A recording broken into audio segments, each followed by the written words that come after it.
Alright guys, welcome to Overlooked, or also known as This Week in Overwatch, where we'll be looking back at all the happenings that have taken place on anything to do with Overwatch, whether that's on social media, or in-game news, or wherever it may be found. Starting with this clip from Metro Overwatch. This has caused a massive stir, as you can see with the nearly 600 quote retweets and the 2 million views. This has really gotten the Overwatch community spiced up. So I'm going to play the clip first. It's him complaining about supports, and Kiriko in particular, and then we'll discuss it afterwards. I'm playing up. Yeah.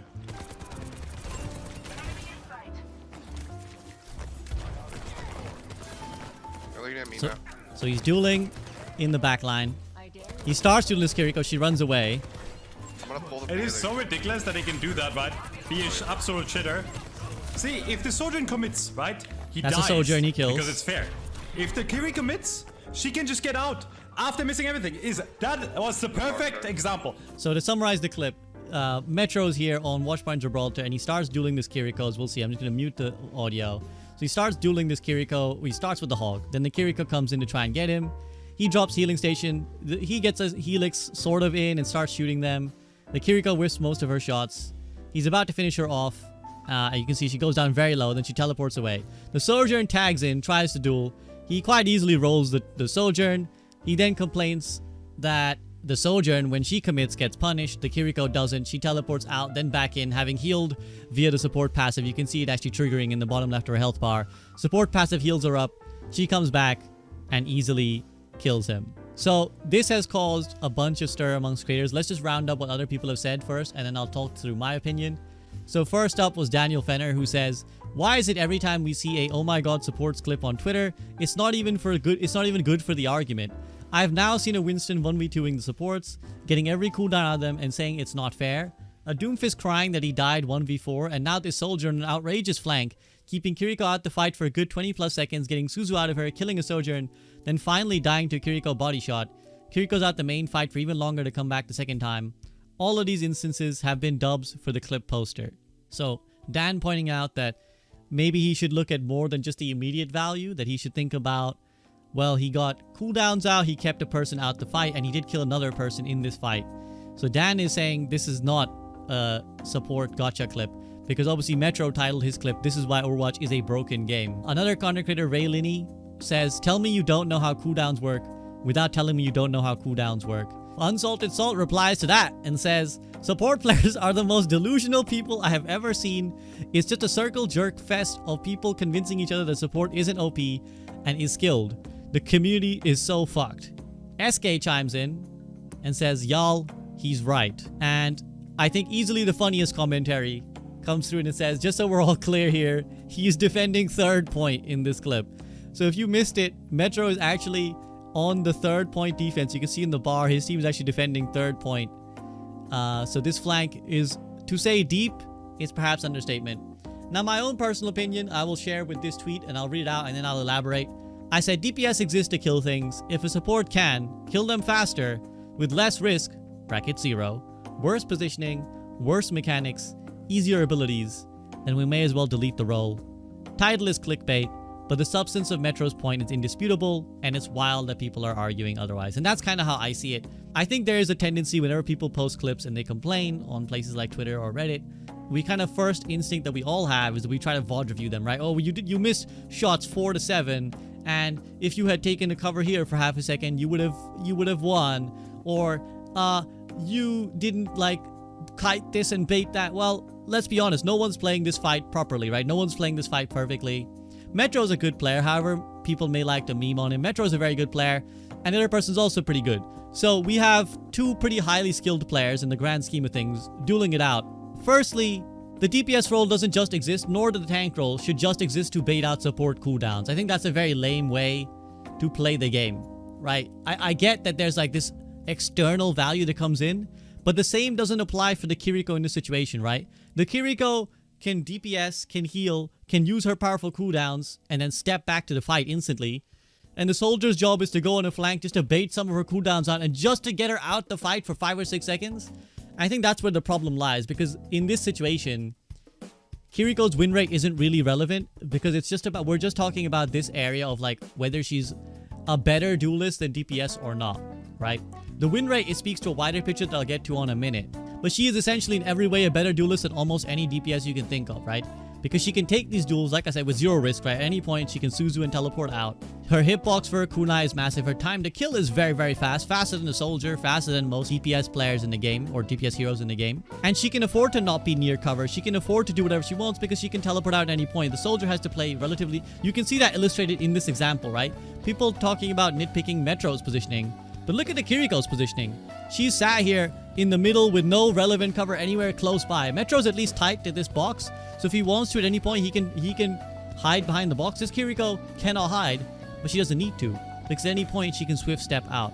If the support is a better DPS than the DPS, but can also heal, then what is the point of the DPS, right? Because the problem for Metro is, if he isn't killing someone, if he isn't doing this, his character provides 0 value to his team. If the Kiriko isn't doing this, she just goes back and starts healing them. And so she's continuing to give value. Other people are continuing to get work done as the Kiriko just holds down right click and heals them.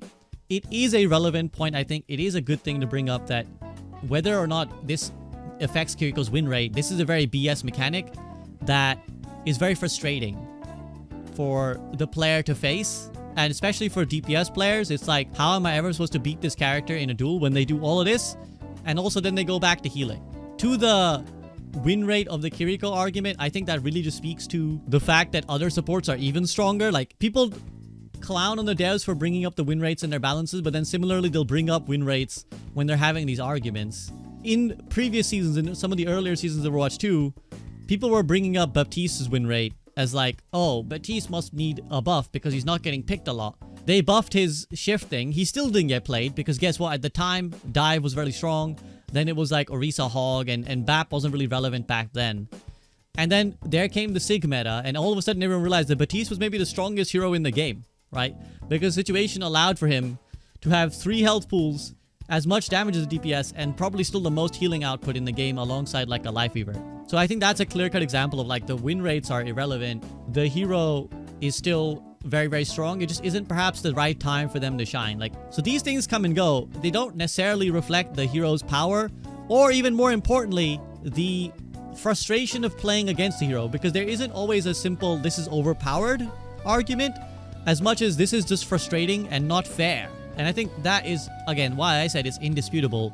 I don't think anyone can dispute that the Kiriko here had to do less and had more training wheels to win this fight than the soldier did. And at that point, it's unfair. Like, I agree that support should be able to duel DPS 100%, but it should be at worst 50-50 for the DPS, right? If you're a straight 1v1, the DPS should have like a 50% chance to win this fight. Not like an 80-20 in favor of the support. Not like the Kiriko can miss 10 shots, teleport out, come back 5 seconds later, and still win. That summarizes the Kiriko conundrum and the various riots this has caused amongst the Overwatch community. So, next thing to note is the Jingle Bell Mercy will enter the Overwatch 2 shop rotation December 26th. So, the sleuths amongst you will realize that this is the day after Christmas. And last season, we saw the controversy with Zombie Mercy releasing only after the Halloween event had ended. And now that this is happening, Mercy players feel like some sort of conspiracy is going on. They are not very happy. Frogger chimes in and says, I'm crying, bruh. Do they have personal beef with Mercy players to be releasing this skin one day after Christmas? Which is definitely rather comically true. Neandra says, I feel like if I complain about Jingle Bell Mercy releasing after Christmas, I'm just fueling the fire of, wow, Mercy mains are really whiny about everything. They're such babies. But it's kind of disappointing, and I know people who didn't buy Zombie Mercy because of it being late. So, the shop changes every Tuesday. Christmas is on a Monday. So, the shop will only change on 26th, the Tuesday, meaning that a lot of Mercy players are not going to get to rock their potentially new favorite festive skin on the festival that it's supposed to be for. A lot of people have pointed out that this was really a big part of their promotion for the season. Like, they were really pushing these skins as part of the whole Winter Wonderland thing. And the fact that it's not going to be there is definitely lame. I don't really understand why they're so obstinate about only refreshing it on Tuesday. Like, surely they could make an exception and refresh it on Monday one time. Or they could have planned it better and released it this Tuesday with Mauga. I don't understand exactly what their ideology is for these two things, because we all know the meme in the Overwatch community that the Mercy players are the ones that fund the game, right? That they're the ones that buy all the skins and are the reason why so many skins for like the Mercies and the Kirikos get released, because these are the popular heroes everyone likes buying skins for. I think this is an L on the devs part, and I don't really understand what they're doing. There's some possible explanation somewhere that this is a deliberate ploy. Are people more likely to buy it after Christmas? I don't know. I don't think so. I think this is simply a case of like they only release stuff on Tuesday and they didn't think it very far in advance. But obviously, once is an accident, twice you start to feel like it's a pattern of behavior. So I understand why the Mercy players are upset. I don't know what Blizzard were cooking with this one. Speaking of popularity of Mercy Kiriko, the Pornhub revealed the most searched video game titles and characters on their website. So, most searched video games, Overwatch is actually number 2. So those Steam comments about how the game is bad but the porn is good are actually maybe grounded in some truth. We're actually only second to Fortnite, which is actually kind of ridiculous considering how few people play Overwatch compared to Fortnite or Minecraft or Pokemon underneath them. Let's not dive too deep into why Pokemon is on there, because if we start doing that, we're gonna enter some dangerous territory. On a serious note, it does show you the power of popular culture of Overwatch, right? Like, even though no one plays the game anymore, people clearly know and recognize the characters, and this next slide will demonstrate. This is the most searched video game characters on Pornhub. So Chun-Li in Fortnite, ironically, not from Street Fighter, but actually the Chun-Li in Fortnite is the most searched for character, which again makes sense. Fortnite is popular. Tifa from Final Fantasy coming in second, which again shows you the lasting potential of making a hot character, is that while we may have had Final Fantasy remakes recently, Tifa still remains a very old character, and the fact that she's still out here second because she got big booba in a tank top, that's quite the testament. Same goes for Lara Croft on 4, but number 3 comes D.Va. So D.Va do be popular, and Mercy and Kiriko are out there too. There is some truth to the popularity of these heroes and why maybe we should be making more skins for them and why we maybe should be having them released at the right time. Widowmaker in there too. We're not going to analyze too much as to why Sonic and Mario are on this list. But again, chalk it down to the degeneracy of gamers. Maybe Chris Pratt is making Mario hot. I don't know. I try not to think about it. Next up, the current Overwatch home screen is based off of this artwork that was previously posted by Play Overwatch that you can see notably had Ashe in it, but she has been removed for whatever reason the devs have chosen. People did point out that this the thigh gap that Ashe has in this picture, as you can see here, is rather odd and unsettling. It's like kind of inhuman. It's possible that they thought this is a bad look.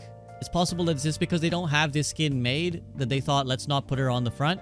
But Genji is here, and so is Bob, and I don't think those skins exist either. So you can see Bob's glove there coming through on your side. You can see Bob's glove, and you know, which he was in the original picture, but it's just Ashe who's gone. So I don't really understand what the idea is.